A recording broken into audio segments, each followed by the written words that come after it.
नमस्कार दोस्तों, मैं Surendra Singh super education study platform में आपका स्वागत करता हूं। साइंस की क्वेश्चन लेके आया हूं मैं। साइंस की वीडियो में 35% देखेंगे।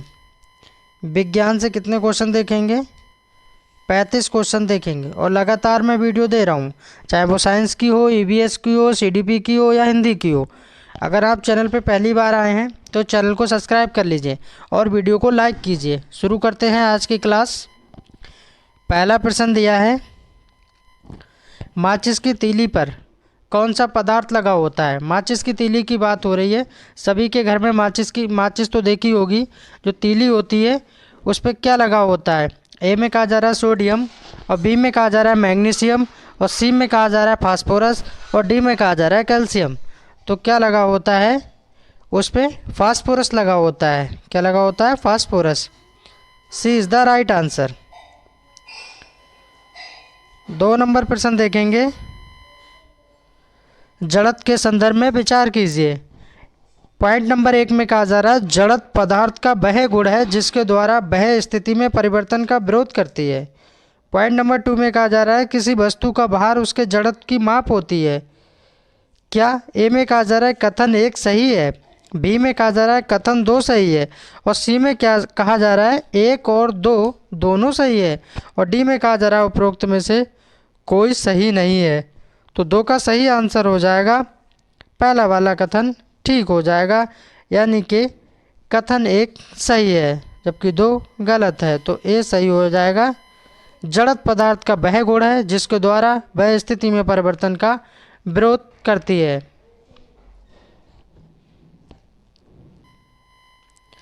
तीन नंबर प्रश्न देखेंगे, जल से भरा तालाब उथला दिखाई देता है, इसका कारण क्या है? गांव के जितने सारे लोग होंगे सबको पता होगा तालाब होता है और वो उथला दिखाई देता है। इसका कारण क्या होता है? ए में कहा जा रहा है प्रकाश का परावर्तन के कारण, बी में कहा जा रहा है प्रकाश के अपवर्तन के कारण, और सी में कहा जा रहा है प्रकीर्णन के द्वारा, और डी में कहा जा रहा है विवर्तन के द्वारा। तो 3 का सही आंसर हो जाएगा अपवर्तन के कारण ऐसा होता है। किसके कारण? अपवर्तन के कारण। अपवर्तन के कारण ऐसा होता है। 4 नंबर प्रश्न देखेंगे, अवतल लेंस से बने प्रतिबिंब की प्रकृति कैसी होती है? ए में कहा जा रहा है प्रतिबिंब हमेशा वस्तु से छोटा और आभासी बनता है, और बी में कहा जा रहा है प्रतिबिंब हमेशा वस्तु से छोटा और वास्तविक बनता है, और सी में कहा जा रहा है प्रतिबिंब आभासी और वास्तविक दोनों बनता है, और डी में कहा जा रहा है उपरोक्त में से कोई नहीं। तो 4 का सही आंसर हो जाएगा प्रतिबिंब हमेशा वस्तु से छोटा और आभासी बनता है। A is the right answer. 5 number प्रश्न देखेंगे, दूरदृष्टि दोष में व्यक्ति को क्या दिक्कत होती है? दूरदृष्टि दोष की बात हो रही है। ए में कहा जा रहा है निकट वस्तु स्पष्ट नहीं दिखती है, बी में कहा जा रहा है दूर की वस्तु स्पष्ट नहीं दिखती है, और सी में कहा जा रहा है नेत्र गोलक चपटा व लंबा हो गया है, और डी में कहा जा रहा है उपरोक्त में से कोई नहीं। तो 5 का सही आंसर हो जाएगा निकट की वस्तु स्पष्ट नहीं दिखती है, यानी पास की वस्तु स्पष्ट नहीं दिखती है। ये इसका सही आंसर हो जाएगा। दूरदृष्टि दोष की बात हो रही है।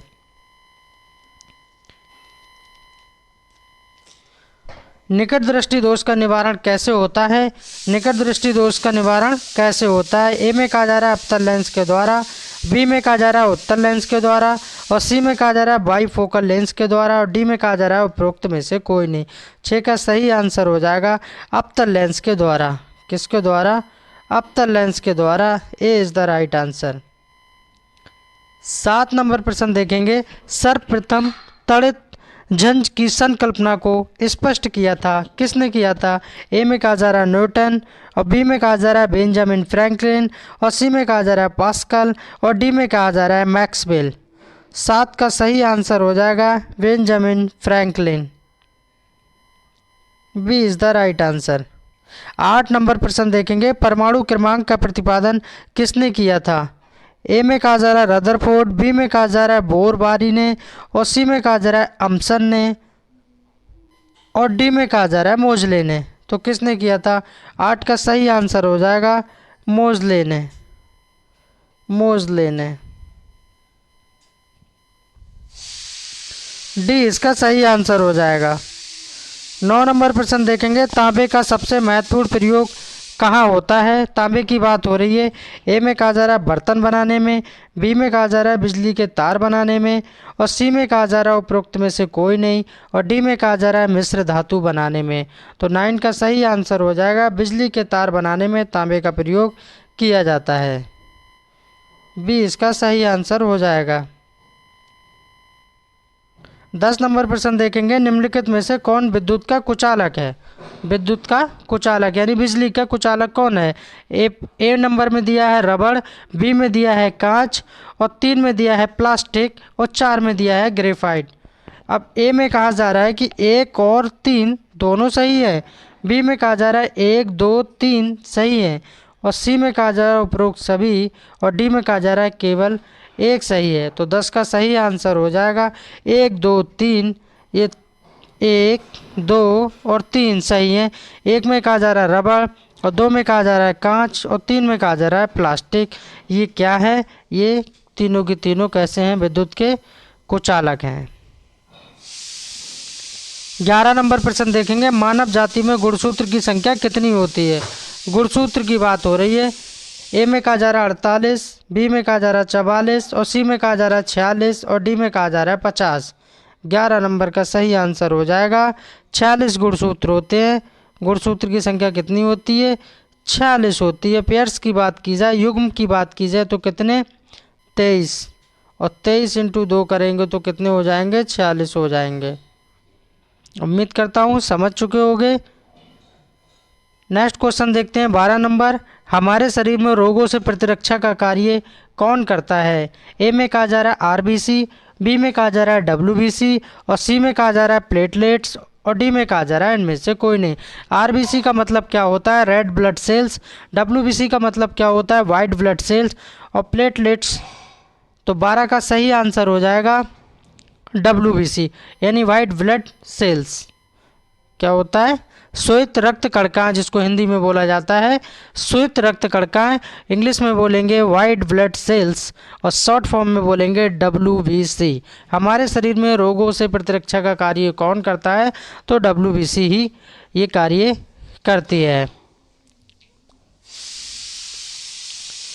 13 नंबर प्रश्न देखेंगे, रुधिर का वर्गीकरण प्रस्तुत किसने किया था। रुधिर, ए में कहा जा रहा है कॉर्नवॉल लिनियस द्वारा, बी में कहा जा रहा है विलियम हार्वे के द्वारा, और सी में कहा जा रहा है कार्ल स्टीनर के द्वारा, कार्ल लैंडस्टीनर के द्वारा, और डी में कहा जा रहा है उपरोक्त में से कोई नहीं।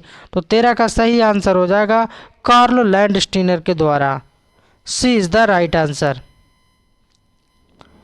14 नंबर प्रश्न देखेंगे, प्राकृतिक रबर का 1 लाख होता है, क्या होता है। ए में कहा जा रहा है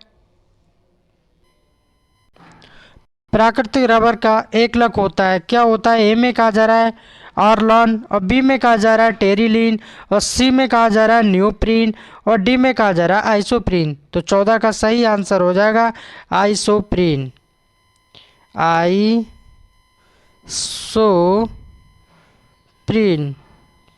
isoprene D is the right answer. 15 number प्रश्न देखेंगे, सर्वाधिक क्वथनांक वाला यौगिक कौन सा है। आइसोब्यूटेन, नियाओपेंटेन, और सी में कहा जा रहा है एन पेंटेन, और डी में कहा जा रहा है आइसोपेंटेन। 15 का सही आंसर हो जाएगा एन पेंटेन। क्या हो जाएगा, एन पेंटेन।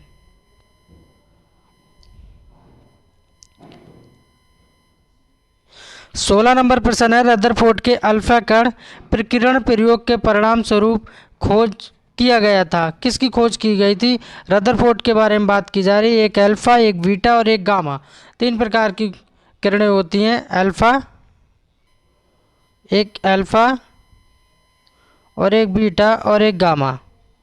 अब यहाँ पर कहा जा रहा है रदरफोर्ड के अल्फा कण प्रकीर्णन प्रयोग के परिणाम स्वरूप खोज की गई थी परमाणवीय द्रव्यमान की यानी एटॉमिक मास की, बी में कहा जा रहा है इलेक्ट्रॉन यानी इलेक्ट्रॉन की, और सी में कहा जा रहा है प्रोटॉन की, और डी में कहा जा रहा है परमाणु में नाभिक की खोज, न्यूक्लियस इन द एटम।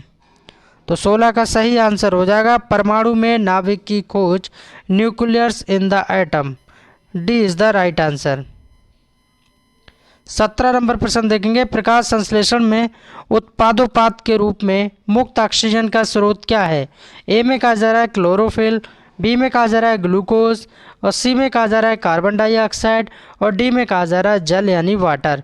तो 17 का सही आंसर हो जाएगा जल यानी कि वाटर।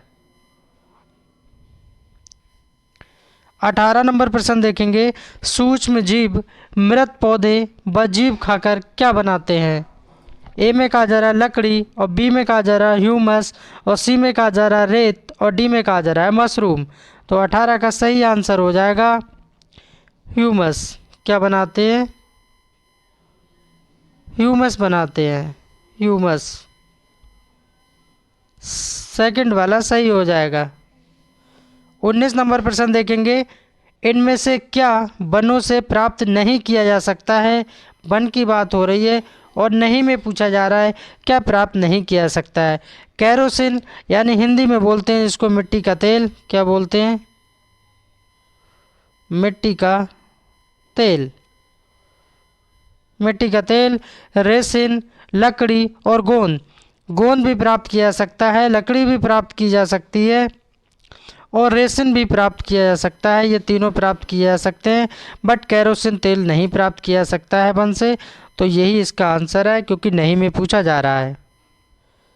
20 नंबर क्वेश्चन देखेंगे, इनमें से किसके द्वारा शरीर में उपस्थित पोषक तत्व वापस मृदा में आ जाते हैं? ए में कहा जा रहा है उत्पादक, और बी में कहा जा रहा है प्राथमिक उपभोक्ता, और सी में कहा जा रहा है द्वितीय उपभोक्ता, और डी में कहा जा रहा है अपशोषक। तो 20 का सही आंसर हो जाएगा अपशोषक के द्वारा। किसके द्वारा? अपशोषक के द्वारा। अपशोषक, अपशोषक के द्वारा। 21 नंबर क्वेश्चन देखेंगे, समुद्री जल में प्रति लीटर कितने ग्राम लवण घोला होता है? समुद्री जल की बात हो रही है और प्रति लीटर पूछा जा रहा है। समुद्री जल में प्रति लीटर कितने ग्राम लवण घोला होता है? ए में कहा जा रहा है 35 ग्राम, बी में कहा जा रहा है 100 ग्राम, और सी में कहा जा रहा है 500 ग्राम, और डी में कहा जा रहा है 1000 ग्राम। 1 किलोग्राम बराबर कितने ग्राम होते हैं? 1000 ग्राम होते हैं। कितने ग्राम होते हैं? 1000 ग्राम होते हैं। अब 500 ग्राम की बात की गई तो 1/2 किलोग्राम बोल सकते हो, यानी आधा किलो, और 1000 ग्राम मतलब 1 किलोग्राम। तो 21 का सही आंसर हो जाएगा 35 ग्राम। समुद्री जल में प्रति लीटर 35 ग्राम लवण घुला होता है। कितना? 35 ग्राम। 22 नंबर प्रश्न देखेंगे, आने वाली प्रकाश किरण जो परावर्तक सतह पर टकराती है उसे क्या कहते हैं? परावर्तित, प्रकाश किरण का तल बिंदु, आती हुई किरण या सामान्य। तो 22 का सही आंसर हो जाएगा परावर्तित। क्या हो जाएगा? परावर्तित। A is the right answer. 23 number question देखेंगे, किस समय में पहली बार यह दर्शाया गया कि विद्युत तरंग वाला तार चुंबक की तरह कार्य करता है? ए में कहा जा रहा है 1820, बी में कहा जा रहा है 1920, और सी में कहा जा रहा है 1520, और डी में कहा जा रहा है 1420। तो 23 का सही आंसर हो जाएगा 1820 में। 1820 में ए इसका सही आंसर हो जाएगा। 24 नंबर क्वेश्चन देखेंगे, किसी वस्तु में समान चाल होती है यदि वह गति करे। ए में कहा जा रहा है निश्चित गति से, बी में कहा जा रहा है निश्चित गति पर धीमी रेखा में, और सी में कहा जा रहा है घुमावदार रास्ते में, और डी में कहा जा रहा है समय अनुसार। तो 24 का सही आंसर हो जाएगा निश्चित गति से। और सभी भाई बहनों से मेरा अनुरोध है, प्लीज़ चैनल को सब्सक्राइब कर लीजिए और वीडियो को लाइक कीजिए और कमेंट करके बताइए कि 35 में से आपका स्कोर कितना सही जा रहा है। ये शिक्षक भर्ती का निःशुल्क प्लेटफॉर्म है। यहाँ पैसे की बात किसी से नहीं की जाती है, बस टारगेट पे ध्यान दिया जाता है, पढ़ाई पे ध्यान दिया जाता है। मैं उम्मीद करता हूँ कि आप मन लगा के पढ़ते होंगे, क्योंकि 21 जनवरी को आप सबका सीटेट का एग्ज़ाम है।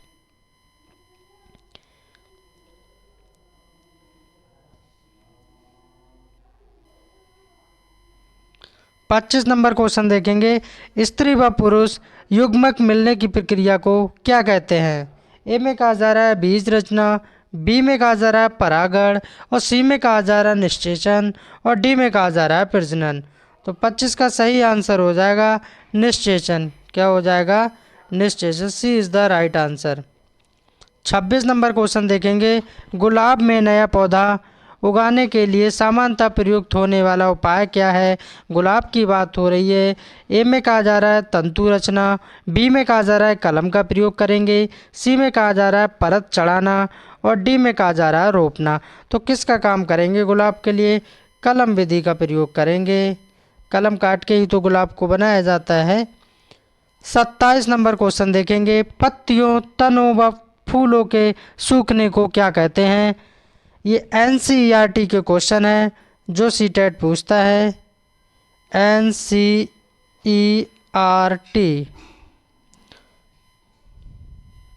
ये एनसीईआरटी के क्वेश्चन है जो सीटेट पूछता है।